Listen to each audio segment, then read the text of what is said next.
जी अस्सलाम वालेकुम। क्या हाल है तमाम लोगों के, कैसे हैं? अच्छा, लास्ट क्लास में मैंने आप लोगों को लिस्टिंग कंटेंट राइटिंग बताया था और पीपीसी की भी मैंने वीडियो बना दी, लेकिन किसी ने मुझे मैसेज किया है कि फ्रैंकेनस्टीन मैंने शायद बताना भूल गया था। तो मैं फ्रैंकेनस्टीन टूल के बारे में बता देता हूँ। ठीक है, मैंने आपको कंटेंट राइटिंग बताया था। अच्छा, पहले तो मैं स्क्रीन शेयर करवा दूँ वरना फिर पूरी रिकॉर्डिंग हो जाएगी और स्क्रीन शेयर नहीं होगी। तो let me share the screen first. ठीक है जी, स्क्रीन आपको सबको नजर आ रही होगी इस वक्त। पहले कंटेंट राइटिंग की तरफ आते थे। कंटेंट राइटिंग मैंने आपको एक वीडियो बना के दी थी जिसमें कंटेंट लिखने का पूरा तरीका मैंने समझाया था। ठीक है, और कस्टमर को कैसे डिलीवर करते हैं ये सब मैंने बताया था, वो देख लीजिएगा आप लोग। वो कीवर्ड्स जो कीवर्ड्स आपके बैकएंड सिस्टम में लिखे जाते हैं, ठीक है, जो जेनेरिक वर्ड्स हैं, ठीक है, वो कहाँ से लाने हैं? आपने जो कीवर्ड रिसर्च करी होगी वो कीवर्ड रिसर्च पहले आप निकालेंगे। ठीक है, सपोज मैं यहाँ से कोई कीवर्ड रिसर्च निकाल लेता हूँ। तो ये कीवर्ड रिसर्च ऑलरेडी मेरे पास मौजूद है।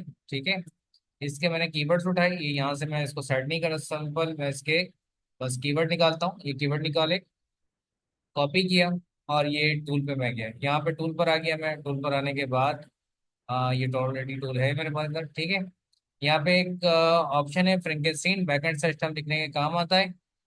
सिलर सेंटर में हमें एक बैकएंड सिस्टम होती है, वहां पर जाकर हम ये सारे जेनेरिक वर्ड्स लिख देते हैं। ठीक है, यहाँ पे मैंने सारे कीवर्ड्स को पेस्ट किया।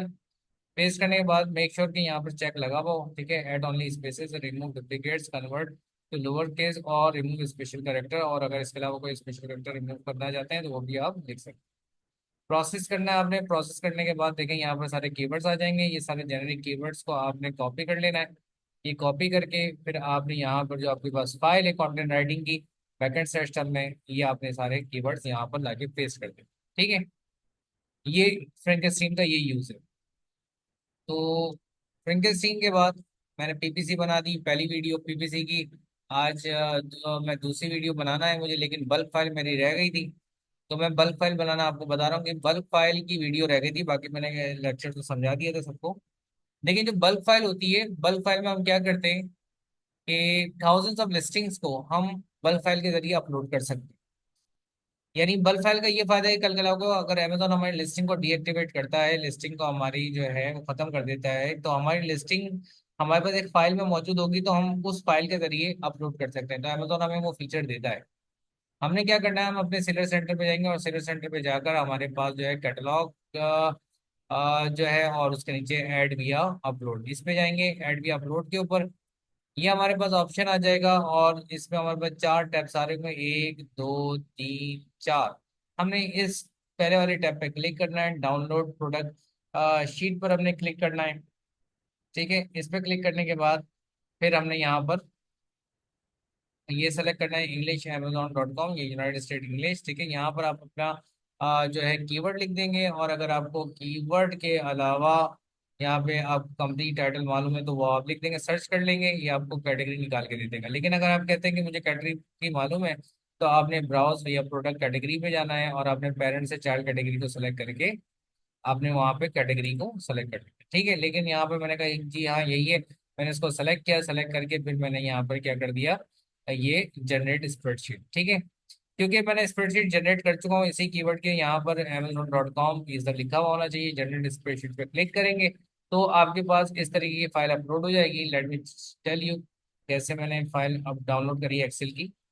तो हमारे पास ऑलरेडी ये मौजूद है, ये देखें, ये मैंने यही वाले कीवर्ड की मैंने फाइल डाउनलोड करी थी। इस तरह की मेरे पास एक फाइल आ जाएगी। मैं जैसे सिंगल लिस्टिंग भी कर सकता हूँ और इससे मैं अपनी मल्टीपल लिस्टिंग भी कर सकता हूँ। ठीक है, तो मैंने यहाँ पर क्या करा कि मैंने यहाँ पर इसका एसकेयू दे दिया, अपनी मर्जी का एसकेयू देते हैं। फिर यहाँ पर मैंने पार्शली अपडेट लिख दिया। फिर एसेसरी बॉडी टाइप यहाँ पर आ रहा है आपके पास बॉडी पोजिशनर। ठीक है, फिर इसके बाद मैंने उसका आइटम नेम नेक्टो लिख दिया, अपनी कंपनी का नाम, और मैंने कहा कि यूपीसी है ये, और यूपीसी नंबर यहाँ पर कोई लिख देना है। जो ब्लैक आ रहा है उसको फिल नहीं करना है स्टूडेंट, और इसके अलावा जितनी कैटेगरीज पे रेड है उसको सिर्फ फिल करना है। सो नेक क्लोज है, इसके अलावा ब्लैक हमने फिल नहीं करना। सही है, ये सारी हमारी लिस्टिंग में जितनी चीजें ऑप्शन ये पूछ रहे हैं। ये पूछ रहा है मॉडल नंबर। मॉडल नंबर आपने इंडेक्स करा होगा तो सोर्सिंग करते वक्त आपको मॉडल नंबर मिलेगा, मॉडल का नेम मिलेगा और मैन्युफैक्चर का नाम मिलेगा, वो यहाँ लिख देना। सही है, और यहाँ पर आपने कहना है कि मैं न्यू बेच रहा हूँ, यूज नहीं बेच रहा, तो आपने न्यू सेलेक्ट कर लेना है। ठीक है, लिस्ट प्राइस आपने अपनी लिख देनी जो लिस्ट प्राइस है आपकी, और अमेजोन एन है यहाँ पर आपने ये सेलेक्ट करना है ऑप्शन से। ठीक है, इसके अलावा आगे यहाँ पर आपने प्रोडक्ट के डिस्क्रिप्शन लिखना है, और यहाँ पे प्रोडक्ट के बुलेट पॉइंट लिखने हैं, यहाँ पे जेनरिक कीवर्ड्स लिखने हैं।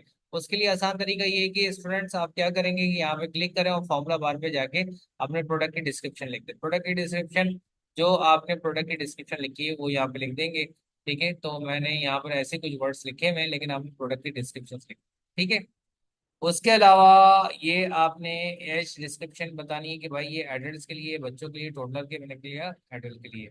100% मैंने कहा ये एक फैब्रिक है और कॉटन है या जो भी है। ठीक है, मैंने इसका क्वांटिटी बताई कि 200 क्वांटिटी है। इसके बाद कलर बताया मैंने, ब्लैक बताया। फिर इसके अलावा यहाँ पर जो रेड नहीं आ रहा, ठीक है उसके, और ये मैंने कहा कि यहाँ पे फॉर्म मटेरियल है। मैं एक यहाँ पे आपको अनसेलेक्ट करके अगर दिखा दूँ, ठीक है, जैसे कि फॉर एग्जाम्पल मैंने ये हटा दिया, तो देखिएगा ये रेड आ रहा है। तो जो रेड बार आता है हम सिर्फ उसी को फिल करते हैं, बाकी और किसी को फिल नहीं करते। तो मैंने ये ऑलरेडी कुछ फिल करा हुआ है, तो इसलिए वहां पे आपको दिख रहा है कि रेड नहीं आ रहा।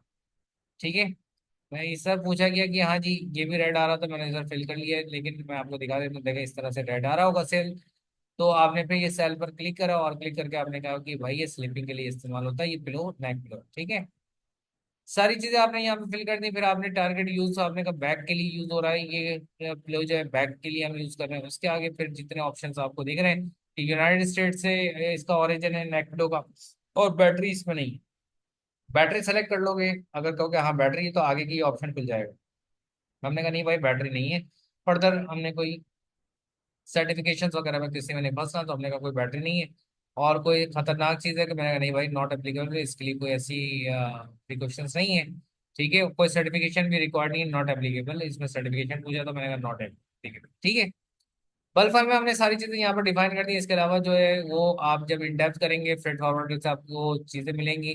तो आपको लेंथ इंचेस में, ब्रेथ इंचेस में, और हाइट इंचेस में मिलेगी, वो सब आपने यही लिख देना है। ठीक है, और उसका पैकेज का वेट वगैरह ये सब आपने यहाँ पे लिखकर पाउंड्स में लिखा जाएगा, और ये आपकी बल्क फाइल कंप्लीट हो जाएगी। ये बल्क फाइल स्टूडेंट हम सेव रखते हैं अपने पास। ठीक है, मैं यहाँ पे डॉट सेव लिख रहा हूँ। बल्क फाइल को अपने पास सेव कर लेते हैं। जैसे ही बल्क फाइल हमारे पास सेव हो जाती है, तो हम क्या करते हैं कि यहाँ पर जो ऑप्शन हमारे पास आ रहा है अपलोड, इधर लाकर हम उस बल्क फाइल को अपलोड कर लेते हैं जो बल्क फाइल हमारी बनी हुई। अपलोड करके हम सबमिट कर देते हैं। सबमिट करने के बाद फिर हमारे पास यहाँ पे उस फाइल का स्टेटस दिखता है। होप सो आप लोगों को समझ में आ गया होगा कि बल्क फाइल किस तरह से अपलोड की जाती है। तो मैंने इससे भी स्पेशली आज ये वीडियो बल्क फाइल के लिए बनाई थी। पीपीसी की वीडियो का पार्ट 2 इंशाल्लाह मैं नेक्स्ट बनाऊंगा, क्योंकि पीपीसी का एक पार्ट में ऑलरेडी इंट्रोडक्टरी पार्ट अपलोड कर चुका हूँ। इसका प्रैक्टिकल पार्ट अब मुझे अपलोड करना है, लेकिन एक वीडियो जो रह गई थी वो आज मैंने कहा कंप्लीट कर दूं, वो है बल्क फाइल की। और ये फ्रेंकेस्टीन टूल उसमें रह गया था। तो उम्मीद करता हूँ यहाँ तक की बात आपको समझ में आई होगी। जजाकल्लाह खैर, अपना ख्याल रखिएगा, और भाइयों बहनों और मेरे बच्चों सब लोग मुझे दुआओं में जरूर याद रखना। जजाकल्लाह, सब लोग अपना ख्याल रखिएगा।